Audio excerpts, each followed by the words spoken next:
Everyone, આજે આપણે બનાવીશું ફુલેવરનું શાક. તો એના માટે હું તેલ લીધું છે.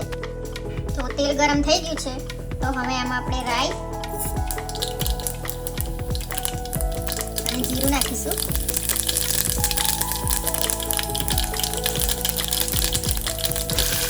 હવે આમાં લસણ અને મરચાંની પેસ્ટ નાખીશું.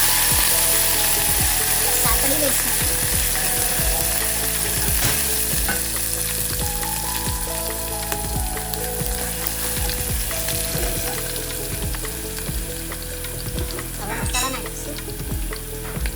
લાલ મરચું પાવડર, હળદર, ધાણા જીરું પાવડર મિક્સ કરી લઈશું.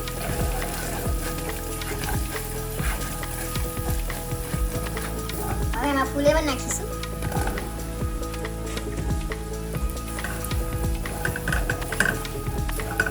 મિક્સ કરી લઈએ. મિક્સ કરી લીધું છે. હવે એમાં ટામેટા નાખીશું.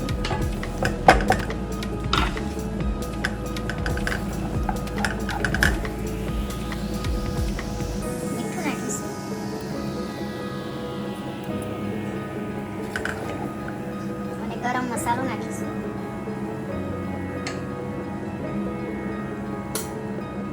હવે થોડું પાણી વેડીશું. જો હું પાણી વેડીને મિક્સ કરી લીધું છે.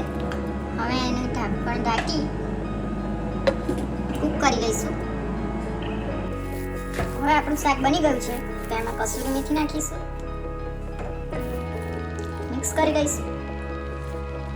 હવે એમાં લીલા ધાણા નાખીશું.